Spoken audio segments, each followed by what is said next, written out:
It is the long-awaited episode 46 with Patrick Lohr of iStock Photo fame, and he's the managing partner at the incredible seed stage venture capital fund Panache Ventures, where they're inspiring Canadian companies to think bigger.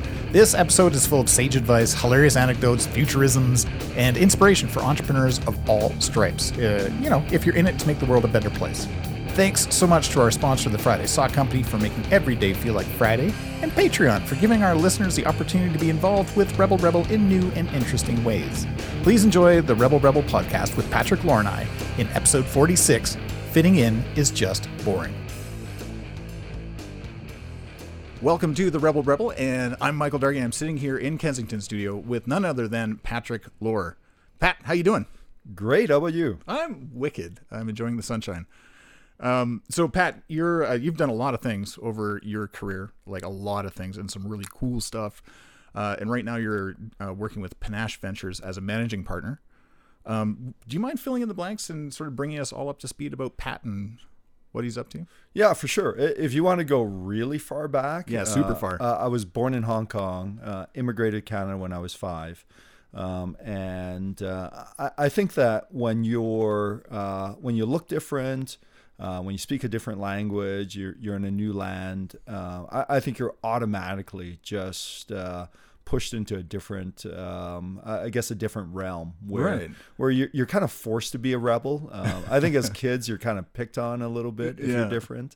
And that's my perspective, is that I've always been the kind of square peg in the round hole kind of thing. I've always been in places where I don't belong. Really? And and I think so it's an interesting experience in that I think that if you're in enough of these places where you don't belong, you end up feeling almost uncomfortable when you're in a place where you belong. And I think that's kind of my perspective now, is that, fitting into places almost seems boring now.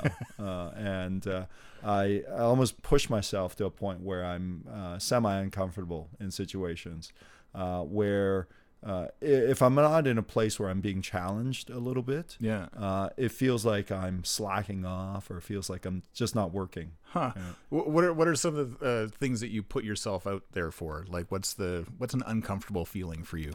Well, I think from a very early age, I was, and I still am, somewhat of an introvert. And I think people that see me say, hey, you're up on stage all the time. Right. You're doing these podcasts. You seem like such an outgoing guy. Yeah. I think these are just learned. Behaviors, right? And it doesn't mean that introverts can't go out and make great presentations and do great interviews and have great conversations. It's introversion, extroversion is just the way that you process data. Right. And so I think that anybody that uses the excuse of, hey, I was picked on, or I'm an introvert, or whatever it is for sitting in your basement, I think that we should think about number one, finding you a little bit of help or a little bit of counseling, but also that there are ways past it, right? And I'm one of the examples that kind of says that, hey, I was picked on as a kid, whether it be racism or just being plain old weird, stuff that you can't blame on racism. And that's me, right? And so I look for places where I get into situations where, for instance, I hang out in rooms where there's lots of people that are way more famous than I am, or way richer than I am, or way whatever, and you find yourself getting asked questions, which I think they're just trying to rank you, trying to index you, understand how polite they should be towards you, and to me that's really a funny social construct to kind of walk yourself into, right, and to see what you can make out of it. Right? Wild. That's all. So what was sort of a defining moment, if there was one, when you were young, where you just said, to heck with it, I'm just going to go my own way? Yeah, I don't know if there is one defining moment. I think life is a series of these events where one day you just realize that you are who you are, right? And just maybe it's one of those 1,000 cuts analogies, right? Right. Whereas, it takes 1,000 different experiences to inform who you are. But I found that I had a certain talent for doing things that when I was allowed to run with a project, that I was able to succeed. So, for instance, within certain confines, like school, where it was very regimented, where you had to hand in things at a certain time, where it had to be a certain format. That just went against the grain for me, and so it would just push a mental block. So I never did well in school. Oh, interesting to know. Yeah, I thought I put a minimal amount of effort, got very average grades, and just kind of skated through. But when I hit the workforce, and I had bosses that kind of understood what my motivations were, they would allow me to do my quirky things. Like, for instance, I remember one of my first full-time jobs after university was working for a lady named Cindy Pickett, who was actually ended up being just a great mentor for me. She's most recently was the head of communications for the city of Calgary. Oh, wow. Yeah, I worked with her when she was head of Parks and Recreation marketing. And, I would be like a kind of a stupid 22 or 23-year-old, and I couldn't get out of bed before 8 or 9 o'clock in the morning, right? And so I'd roll in around 10 or 11 o'clock every day. Oh, man. But I would work until 8 or 9 o'clock at night. Right, yeah. Different cycles. Yeah, and she would just let me do it. And man, I was super, super productive, and she just allowed me to work within that kind of strange nonconformist cycle. Wow. And I just have now got myself into a weird spot where I expect people to just allow me to be weird. Just let you be you. Yeah, and I think it allows me to be, 50% more productive than I would be if I had to kind of follow the rules. I couldn't agree more. I mean, I've got to follow my own drummer as well, or hire a drum corps, whatever it is, because I can't function within that normal society. Yeah, can't have a job. Yeah. Now, having said that, I work with a team right now of 8 people, and we're spread all across the country. So so my Toronto and Montreal teams are on Eastern time zone, and so I can't afford to get up at 10 or 11 o'clock now. Right, because that'd be like 3 o'clock in the afternoon. Exactly. So. The schedule has changed. We're up at 6 or 7 every day now, just to accommodate meetings on the East Coast. But I think that is to say that I think if we allow people to kind of be somewhat nonconformist, as long as what's coming out of the other side is amazing, and I think that the world kind of forgets that these days. Yeah, absolutely, we need that. So let me take it this way: Panache Ventures is founders first philosophy. Yeah, and how does that roll into your sort of worldview?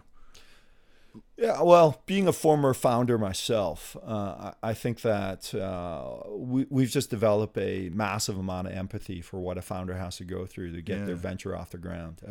It ain't easy. And I think that everyone watches, let's say, a Dragon's Den or a Silicon Valley on HBO, or whatever ridiculous show out there about entrepreneurship. And I think some of it is true, but I think until you've kind of sat in that seat, being an entrepreneur is just something that very few people have experienced, and also very few people understand how emotionally taxing it is. Right. So overall, I think people understand how difficult it is from a monetary standpoint. I think there's a lot of sacrifices, and of course the hours involved. But I think that's the minimum price of entry on this, is that you're going to have to work hard. You're going to have to sacrifice something financially, be it you're giving up a job or you're coming up with a big chunk of cash to kind of fund the operation as it gets off the ground.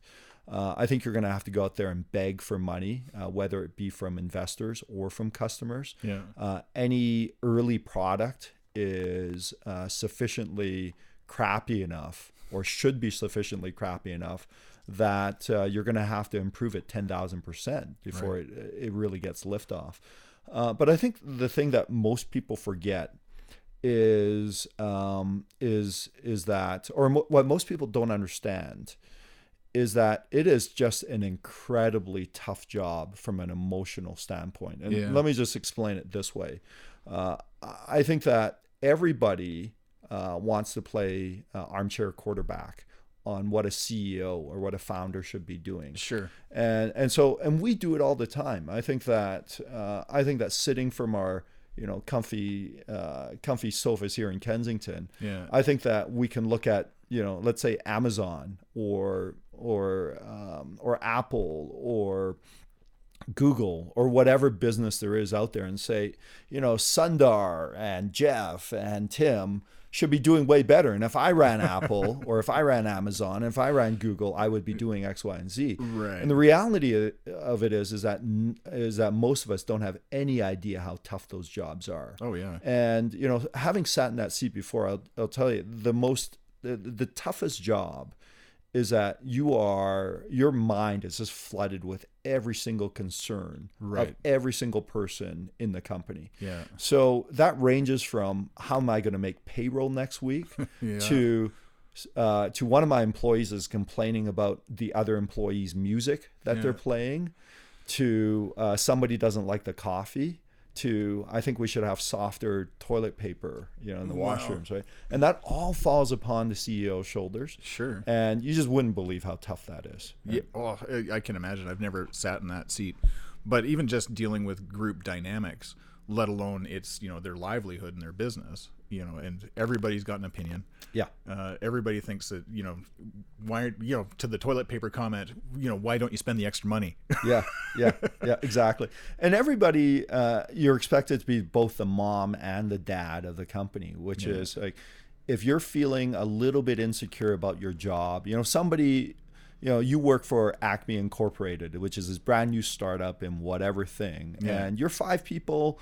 And somebody, you have a talk with your dad or your mom or a friend, and they basically say to you, Michael, why do you work for that crappy little company? Like, I've looked at 10 other companies and the product's way better, and blah, blah, blah, right? And you take that and you go, oh man, what am I doing with my life?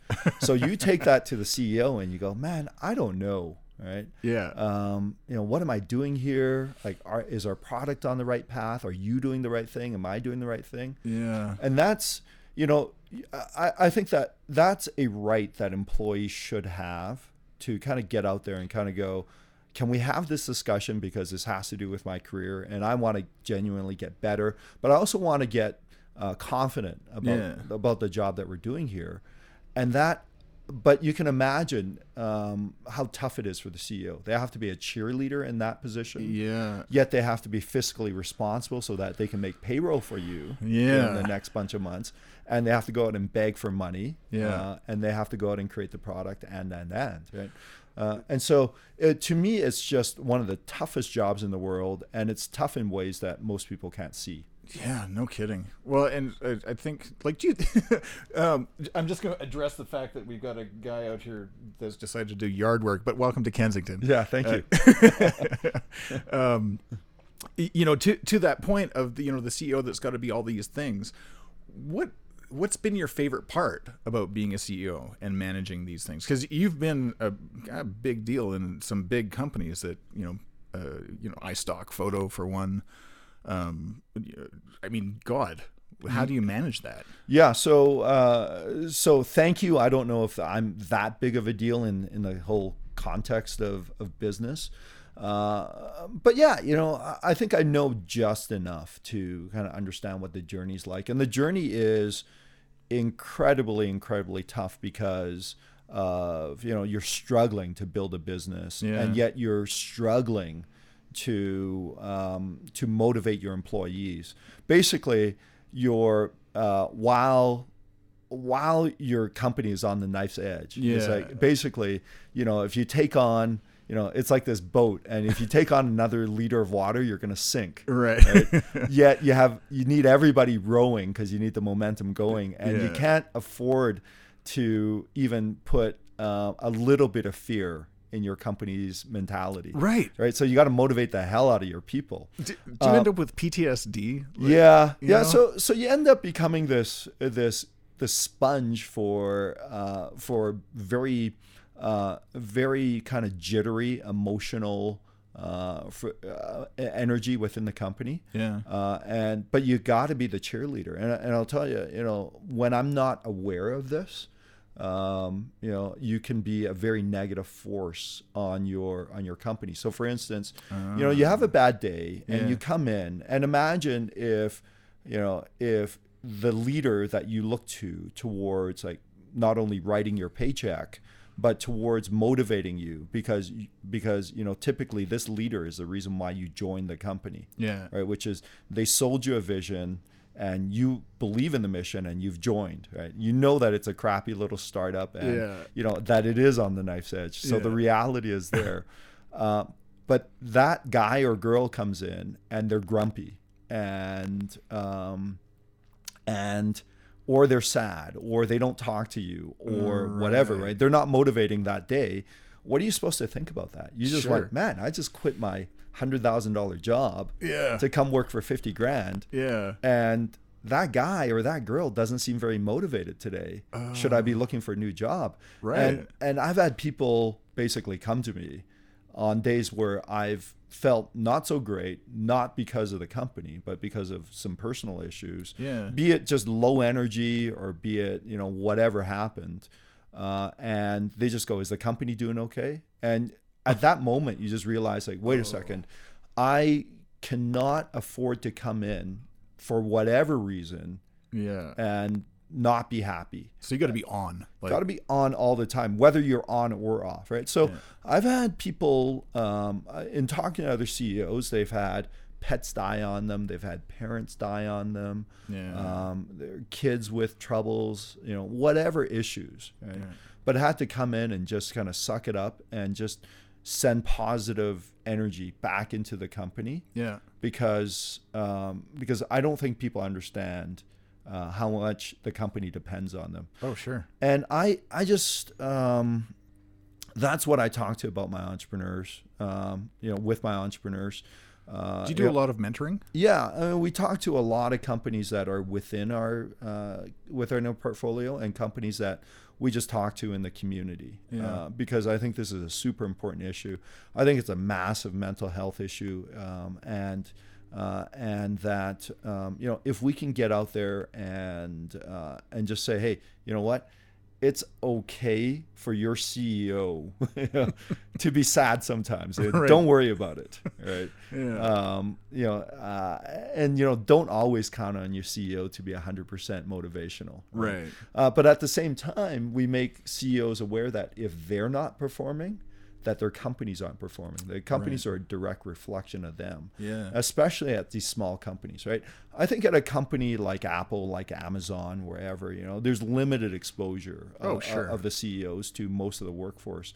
But you can imagine if, put it a different way, if you work at Apple and you're one of tens of thousands of employees there, and Tim Cook walks through the floor, and you as an Apple employee probably don't even get to meet Tim, right? Ever. But by off chance you do get to spend a minute with him.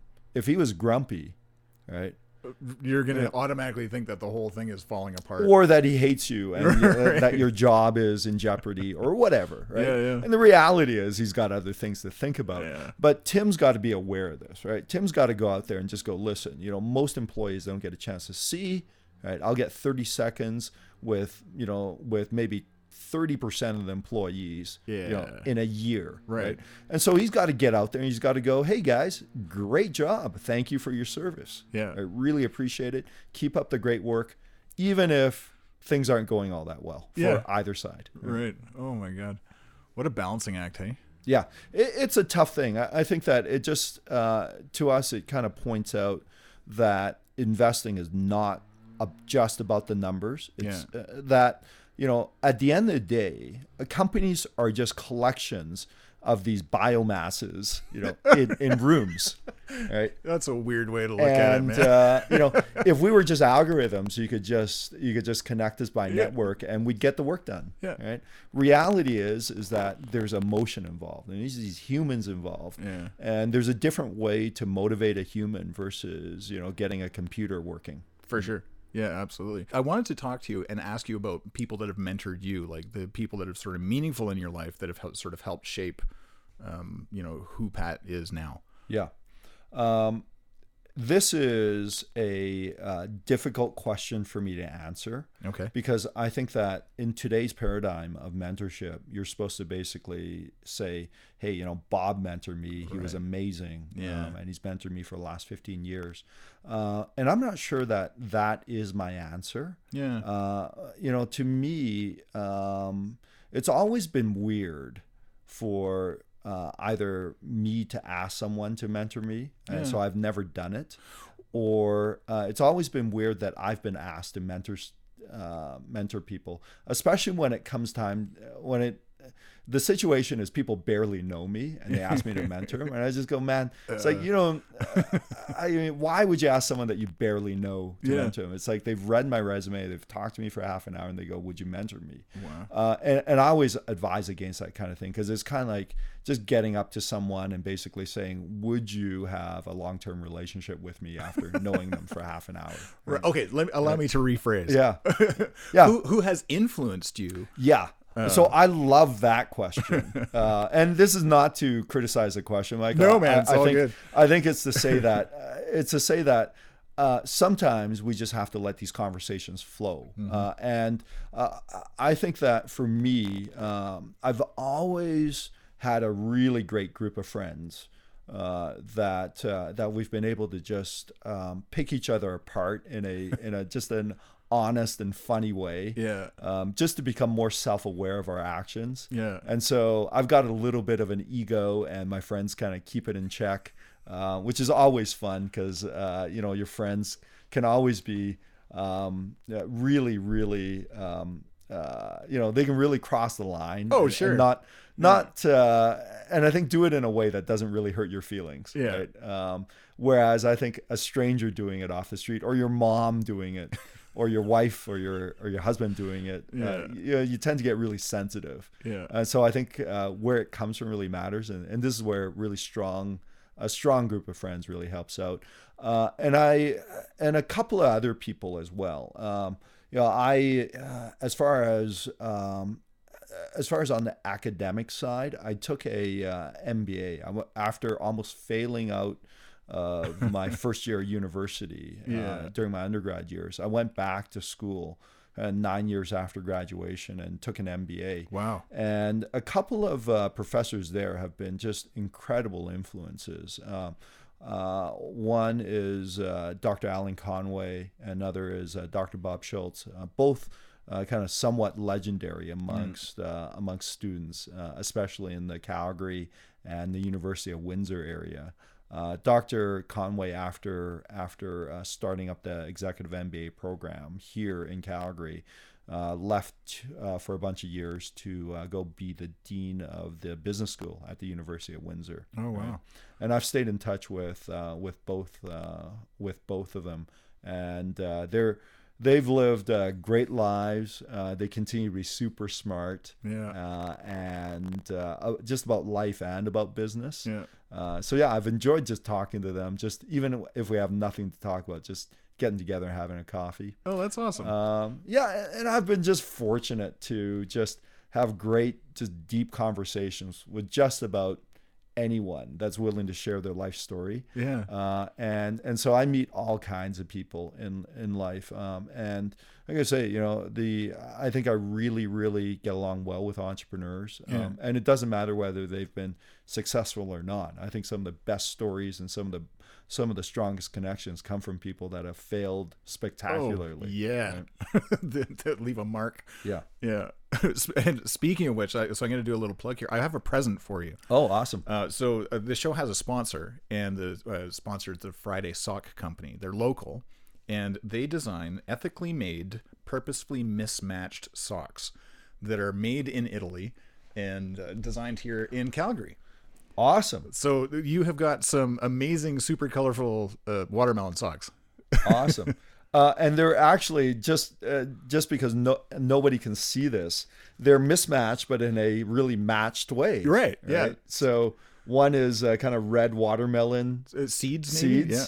Red watermelon plus black seeds, and the other one is like pictures of watermelon. Yeah. So awesome. Thank you for this. You're very welcome. It's super cool company, and I just love them to death, and they're great supporters. And this is a Shark in the Dark decal just for you, limited edition from Drop Bear and Panda. We do short films, and we did a really stupid one for Christmas, and it was like a mock infomercial shot on our iPhones in one evening, and then we decided to create a website and decals and awesome the entire thing just for fun. So that's a gift from us to you. Love it. Thank you. Keeping entrepreneurship alive. Right? Just keeping it going. Talk to me about AI. Are we on the verge of getting taken over by machines? No, I think that's a massively optimistic view. One which I think is on its way. But in reality, business is so far behind this trend that I think it will. There's a reality of how good the technology will be, and then when it gets applied to business. And so, for instance, we've invested in a few fintech companies, and what we're talking about is, when will the multi-billion-dollar governmental and banking policies and regulations actually come into line with technology, right? And they're not even using most of what is currently available as far as technology goes. Really? Yeah. And I think again, humans just want to work with humans, and so if you can imagine. I don't know if you can imagine turning over any amount of money, of your personal money, over exclusively to a machine. Yeah, no. Without watching it. I mean, think about this. I mean, if you had $1 million, or let's say even if, whatever the amount is, be it 100,000, be it $1 million, but call it your life savings, and just go out and survey how many people would turn over their life savings to an AI. Yeah, right? no. It probably wouldn't happen, right? But I think that the implications for AI are incredible. Yeah. Right? So I think first of all, we have to get over it. Secondly, though, is that our financial systems are built almost entirely on human emotion. Like the stock market is one massive kind of index for human emotion. Yeah. It's the human's guesses for whether the market's going to swing one way or another. Yeah. Right.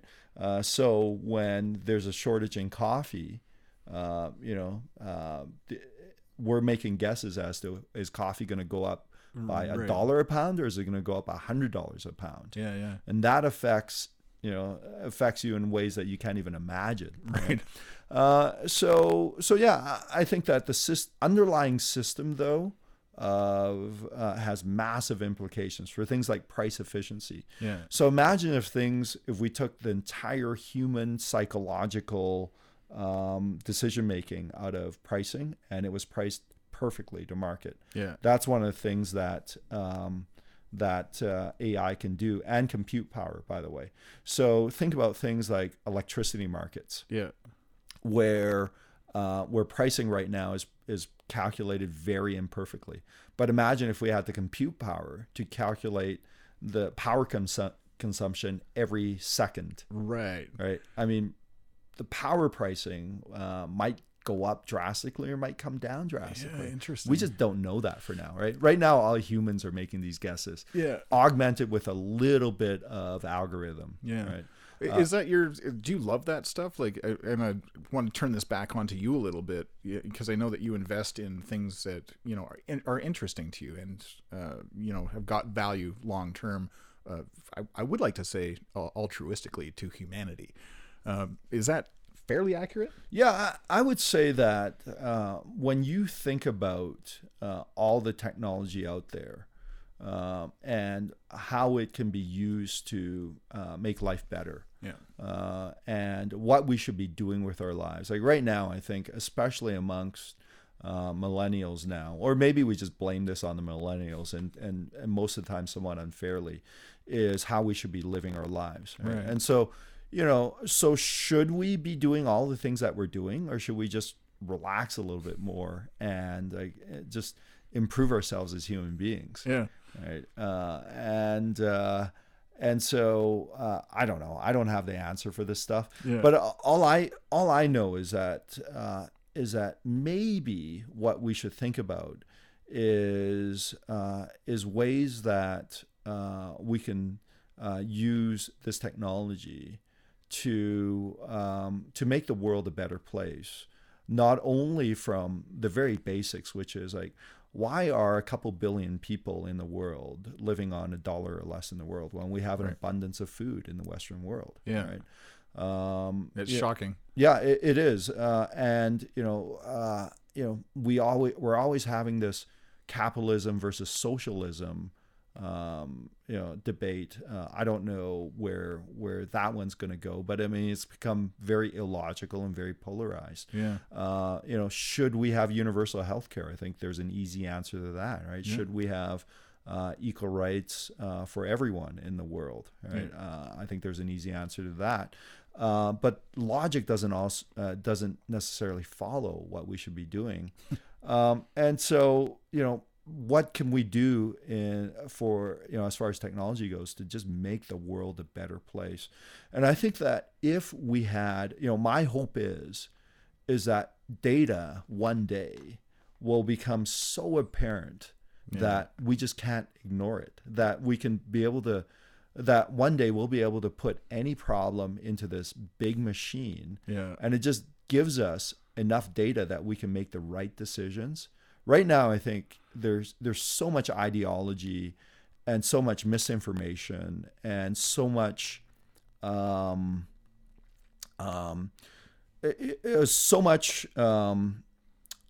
don't know. I mean, whatever you want to call it, right? Yeah. It's a very difficult, it's an emotionally charged issue that I don't think we're thinking straight right now. Right.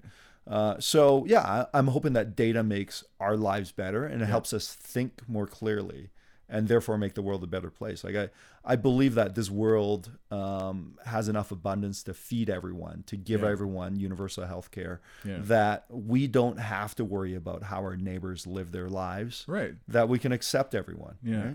Right? And technology has a role to play in that. Awesome. What's next for you in the grand scheme of things? I think that on a daily basis, we're working our butts off to make entrepreneurship amazing in Canada. Yeah, right? That's our focus. Awesome. And as part of that mission, we're just helping entrepreneurs change their mindset and maybe change Canadian culture a little bit. Nice. So for the 30 some odd million people in Canada, I think our message to them is think bigger. I like that a lot. Yeah, and so the story for me is that we sold iStock Photo for $50 million. Yeah.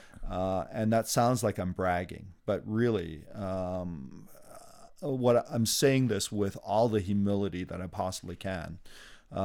We made the biggest mistake we possibly could have in entrepreneurship, in that the company came back with an offer a few years later, and they actually had valued iStock Photo at $2 billion. Gee. And I think the lesson around that is that we thought we were good entrepreneurs, but we didn't have the confidence in ourselves to think that we could become great entrepreneurs. Right. So whenever people come at me or they, and again, I really love it when people want to talk entrepreneurship, and I can talk about it all day long, as you can tell. Yeah, right? You get jacked up.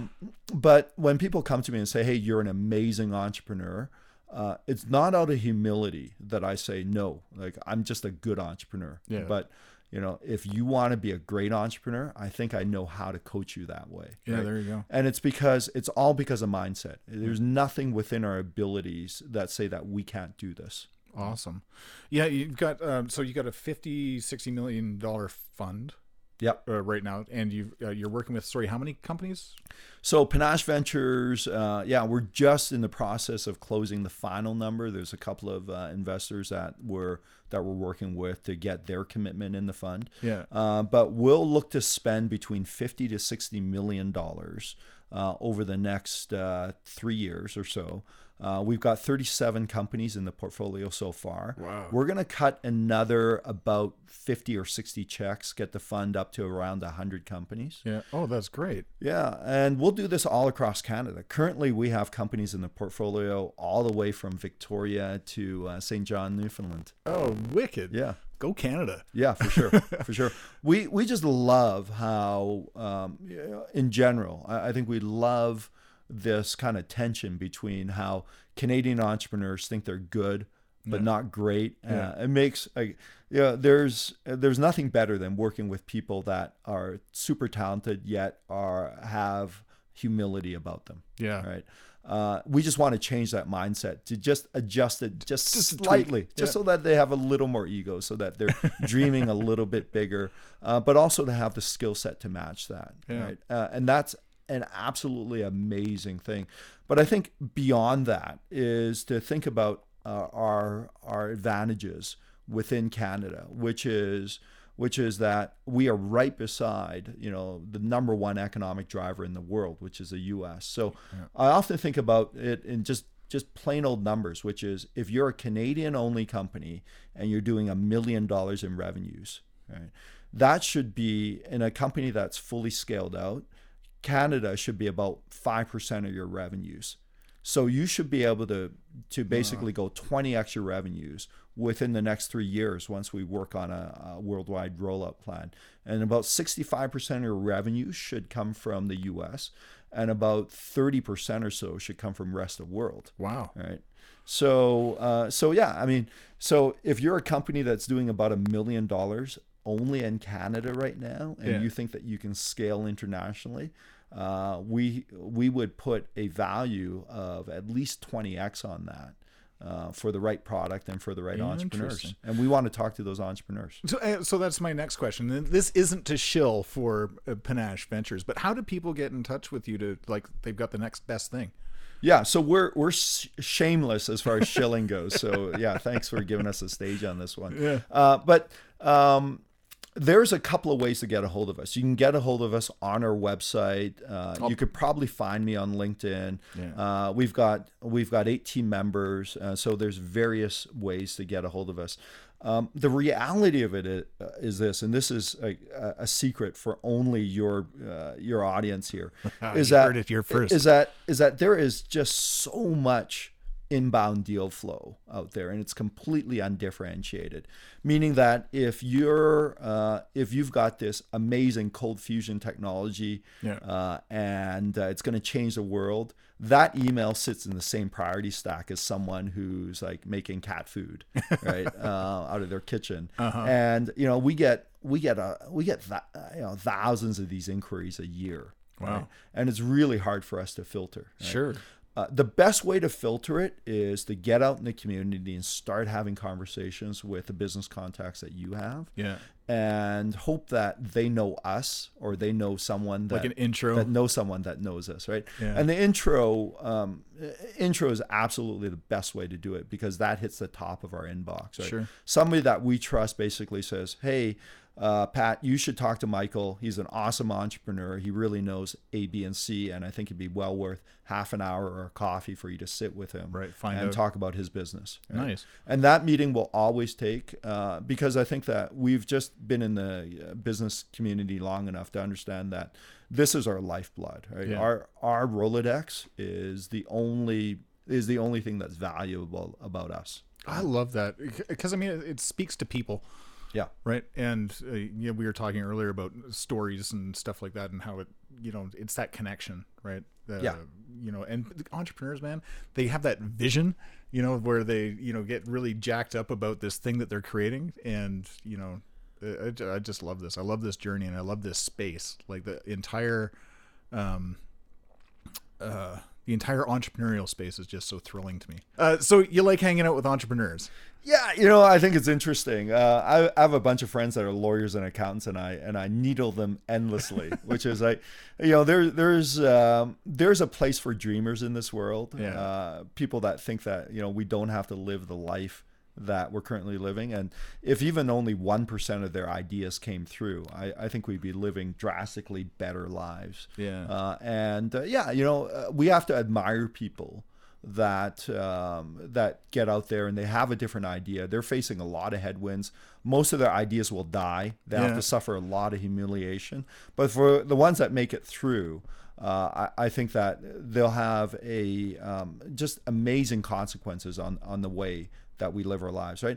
And there's an analogy. And by the way, let me put in a plug for a local community group. Yeah. Rainforest Alberta. Okay. So I think it's just Rainforest AB is the website. Okay. I'll put all the links in the show notes. Yeah, perfectly. So Rainforest Alberta, both in Calgary and Edmonton, meet in Calgary. They meet every Wednesday at noon downtown. Yeah. And it's just basically a group of these entrepreneurs and dreamers and supporters just getting together and having this initial conversation about what can we do in this world of entrepreneurship, in the world of social venture, just to make life better for everyone. And I think that their philosophy on it is this: compare it to an Amazonian rainforest, right? Which is they let 1,000 weeds grow, right? And so every crazy idea is represented within one of these weeds. Oh, amazing. Right? And so the ones that win end up taking all the resources and they end up growing and growing and growing. They basically choke off all the other weeds that are bad ideas or the ideas that didn't make it quite through. Yeah. Right. But that one idea that becomes so big grows massive and ends up providing cover for the next generation of ideas. Right. So it's a whole new ecosystem. Yeah. So I think we should be a system to allow thousands and thousands of ideas to be discussed and to allow them a certain amount of time to germinate. And then when the ideas don't catch hold, we allow the ideas that do catch hold to take all of our resources and time. Yeah.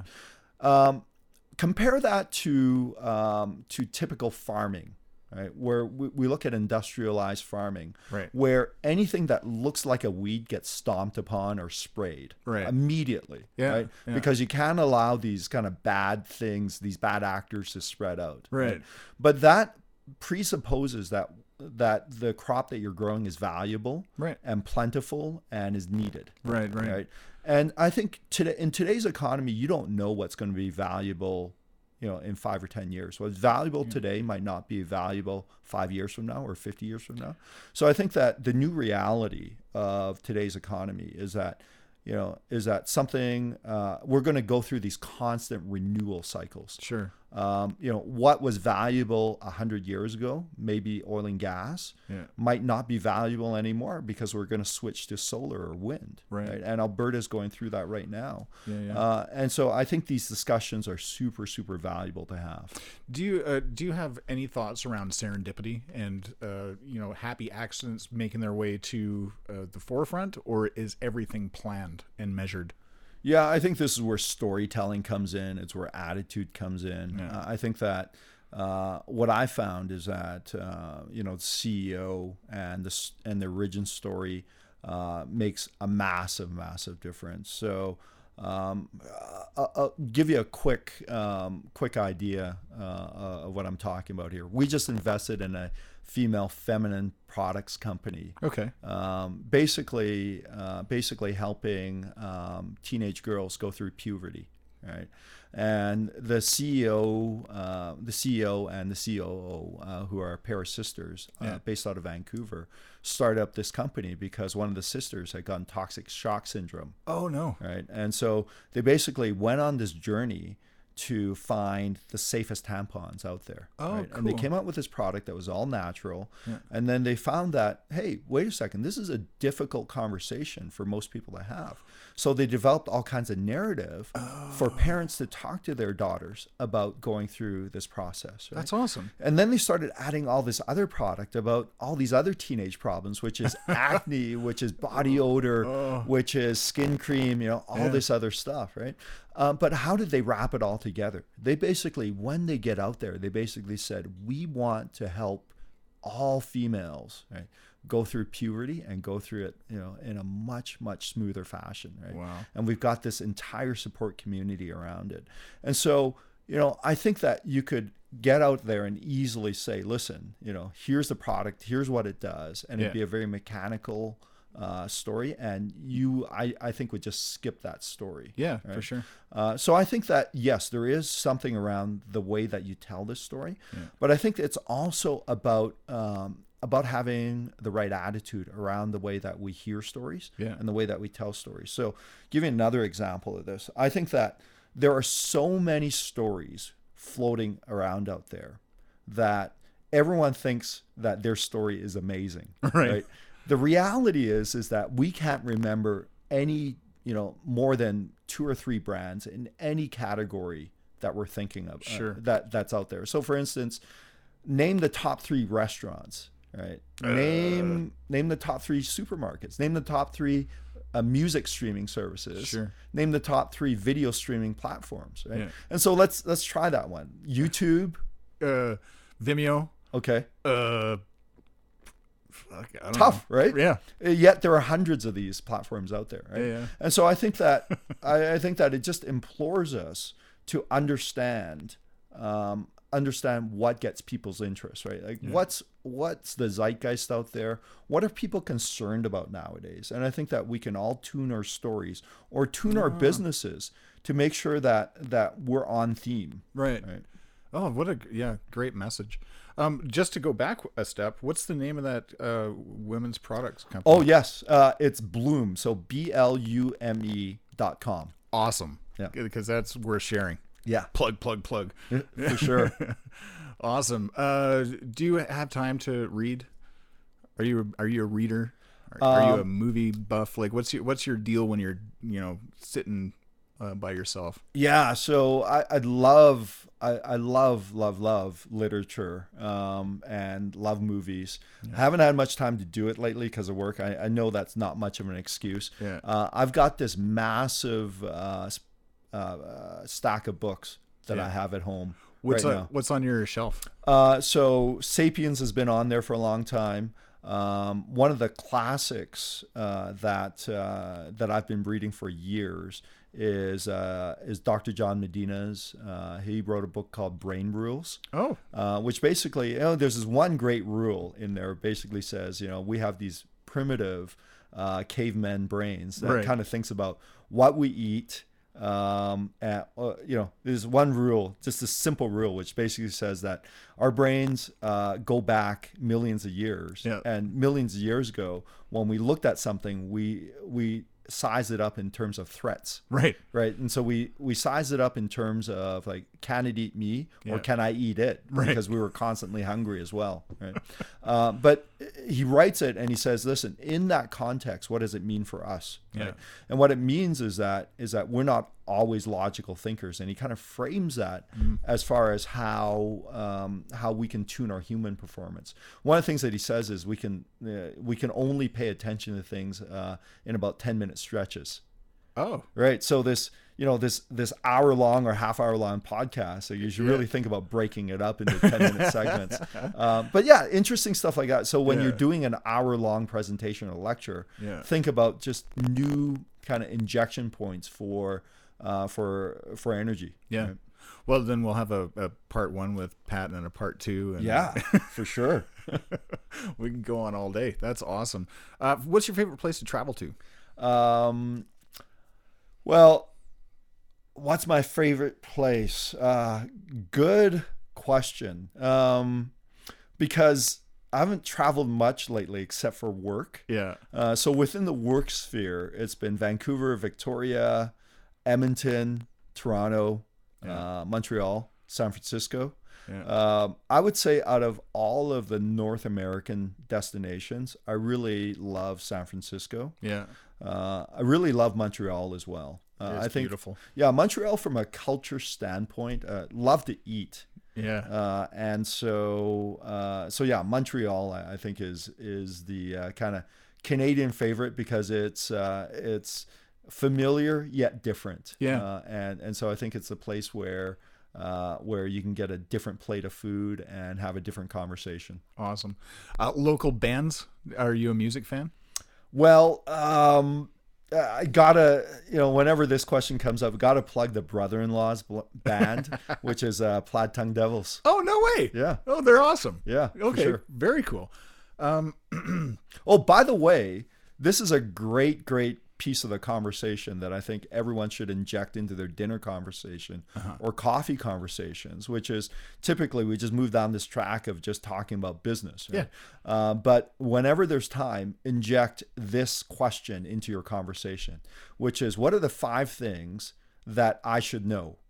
Right. Oh. And go back and forth. And it can be anything. It should be websites to look at, books I should read, movies I should watch, or restaurants I should eat at, or places I should travel. And it's a free for all. I love it. So I'm stealing that. Yeah. That is now going to be a part of every show from this point forward. Yeah, it's awesome. And make it part of your daily conversations. Yeah, totally. And I think it allows you to open up a window into somebody's insights. Yeah. And it doesn't have to be exactly what you're talking about. Oh, you know what I love about that so much is because I'm an introvert, I end up like in these crowd situations that I have a tough time with.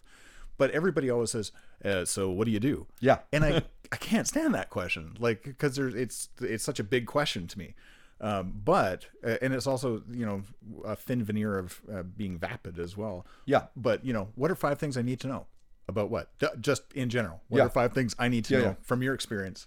Exactly. I love it. Exactly. It moves away from work. And, I'm a little bit shy sometimes about talking at work in social situations, because I think that when you say that you run a fund and you're an investor, everybody starts going down that path and tends to suck all the air out of the room. Yeah. And I talk enough during the day that I actually want to do more listening at night. Right. And so, but if you get me going on this, I'll just go forever. Right. And so, it's a question that I think, I think that everybody should come up with a few mechanisms to find ways to not talk about work. I love this. Love it. Pat, you're a genius. Too much credit, but thank you. So simple, but so meaningful. That is awesome. What is your favorite company? Not talking about business, but what is your favorite, company in the world that's doing something that you appreciate? Wow. So many great companies out there. I think my favorite company from a consumer standpoint is still Apple. Yeah, right? Buddy. I love it. So in my office, I have this 30-some-odd-year-old Macintosh, which actually helped launch my career. And so I would say that if Apple didn't come out with a Macintosh, I wouldn't have my job.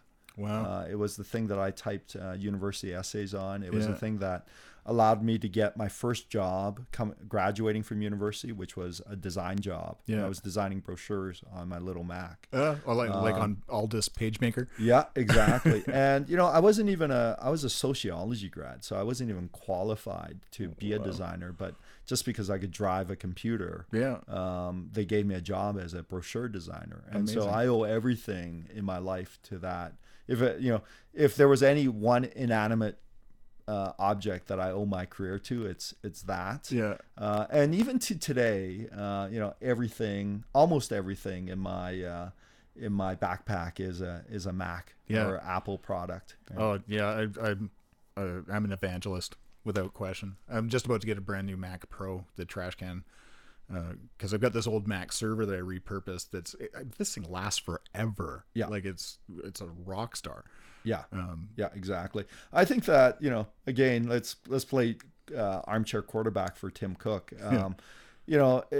Beautiful hardware. I think that obviously there are challengers, and you can see this, right? You can start to see some areas where others are doing better. I think Spotify is much, much better than Apple Music, for instance. Oh, without question. And so, I think today it speaks to how much, how much choice the consumer is faced with. Right.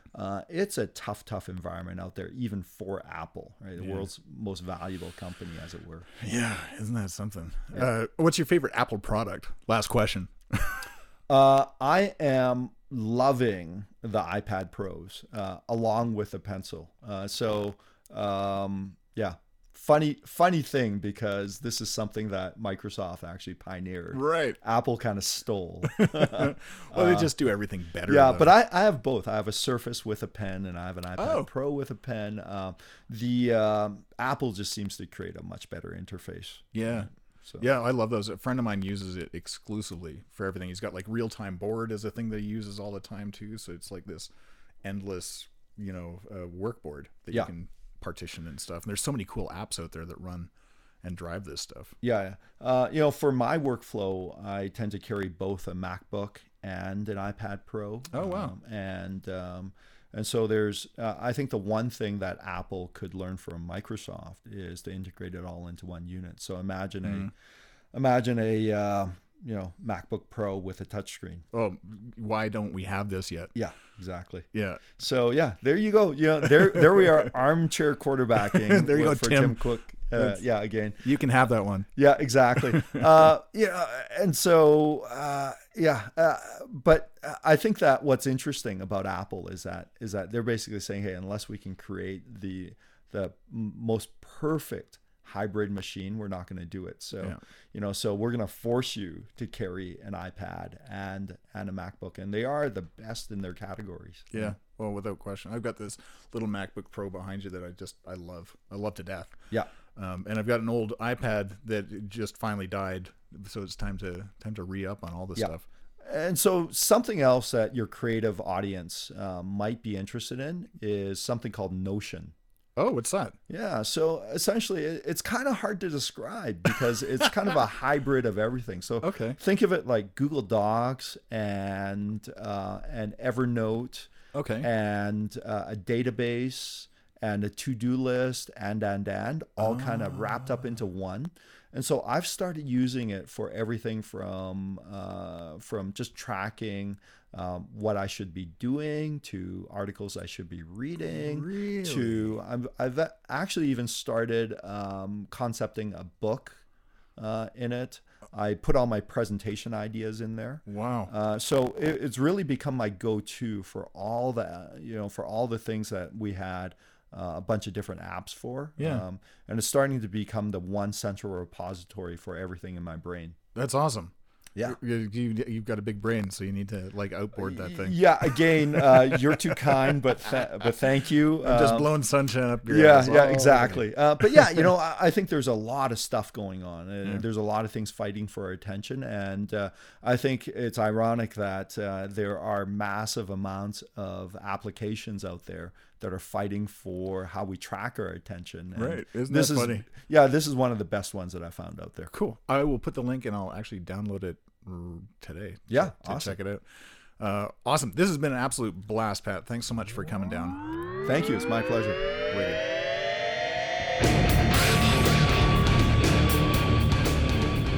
Thanks for listening. We're back to our weekly schedule next week, and I welcome Kara Artim to the show where we discuss her amazing videos and our shared love of motorcycles. Until next time.